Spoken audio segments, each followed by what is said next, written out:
només de primària, però té 700 i no sé quants alumnes, i quan veig l'organització que teniu a dins de les vostres escoles, penso que hem d'aprendre molt en aquesta part de les escoles petites.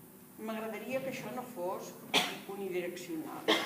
M'agradaria, en la línia de l'escola, que això pogués ser una manera d'intercanviar, o sigui que, sisplau, us demano, en qualsevol moment ho talleu i conversem, perquè penso que és la manera que estic acostumada. Jo no estic acostumada a conferències en el públic, estic acostumada a estar constantment amb els nens.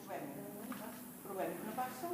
A partir d'aquest temps. La idea d'escola vindria donada pensant en la seva funció. Durant una bona part de la història, l'escola era un lloc que posseïa els sabers i feia la missió de transmetre'ls i aportar-los a les criatures, perquè en l'entorn, en el seu entorn, potser el saber, els continguts concrets, els conceptes, no hi eren prou presents.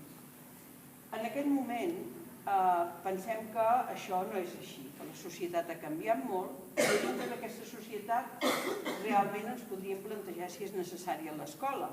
Si només fos de transmissió de coneixements, a la millor l'escola tampoc seria necessària. Hi haurien altres situacions en què el coneixement arriba directament a les criatures, a les famílies, a les organitzacions, sense necessitat que cada dia hagin d'anar a l'escola en un determinat horari. Que és el valor aquell que ens permetrà, aquells valors que ens permetran tenir il·lusió per aprendre i voler aprendre al llarg de tota la vida. I això és el que necessitarem per poder trobar en el nostre entorn el coneixement de la ciència. Sovint el material científic, el coneixement científic, els mestres que estem a l'escola no el tenim. Les famílies tampoc. Ens fa falta anar a buscar persones expertes, llunyanes, però que gràcies a la tecnologia en aquest moment es poden acostar. Per tant, gràcies a correus electrònics, gràcies a la comunicació per Skype, gràcies a les webs, ens podem comunicar-nos amb persones molt coneixedores de la ciència, del contingut científic, i que ens ajuden a apropar-nos-hi al màxim. O bé, si no es treballa plenament, de manera que ells ho vegin també en la nostra acció com a mestres, realment cau en un sac estripat. Surt per l'altre. El nostre treball pensem que ha de ser d'una gran coherència en aquest sentit. I per tant permetem als nens i les nenes, això ha sigut al llarg d'un procés, que us podem explicar, però en aquest moment permetem als nens i les nenes que decideixin sobre què volen aprendre i com ho volen amb el cicle superior. Perquè ens semblava que els nens d'infantil, els mestres d'infantil, són més propers a aquesta possibilitat de que els nens remenin, toquin, es moguin lliurement, i ens sembla que la gent d'infantil ho té bastant clar i no passa res. Però a mesura que es va creixent, a mesura que es va passant a la primària, jo no puc parlar-vos de secundària perquè no tinc experiència, però m'imagino que deu anar per aquí, cada vegada els coneixements que se'ls donen als nens són més teòrics, més allunyats de la presència real, de l'entorn. Un hospital de metges de 50 anys, i l'any següent de 51. No podríem concebre un equip del que sigui, d'arquitectes o un equip d'advocats que tinguessin tots la mateixa edat. L'escola és l'única situació en la vida de les persones que s'agrupa per edats pensant, amb el bon criteri, suposo, que en el seu procés evolutiu cada edat li correspon una evolució. Però la realitat és totalment diferent, i això ho veiem a les aules. Tenim els nens de la mateixa edat i resulta que tenim una diversitat enorme.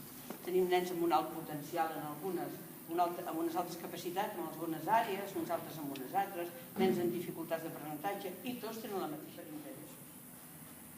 Un altre factor que nosaltres hem tret també de la idea d'escola, o sigui, nosaltres volem partir de la realitat, i sent conseqüents i coherents amb la idea de partir de la realitat no és senzilla, la realitat és complexa, i moltes vegades és a més caòtica.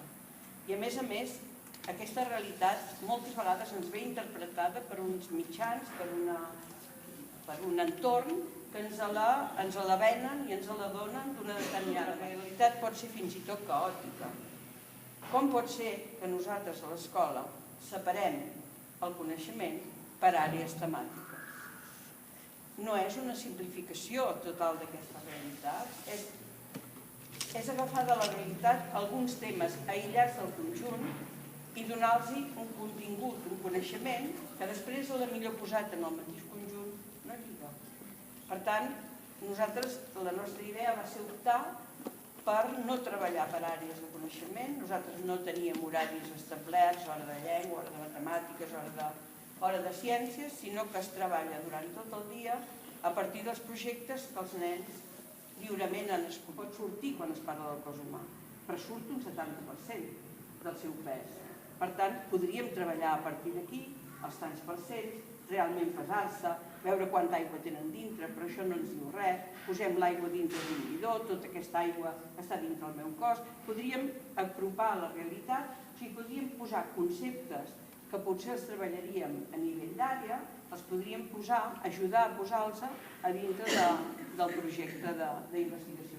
No donar a la major part de força en el resultat final, sinó en el procediment. Perquè en consonància i en coherència en el que diem que el que volem és que s'aprengui durant tota la vida, realment aquest procediment és el que necessitarà al llarg de la vida per arribar a les seves pròpies conclusions.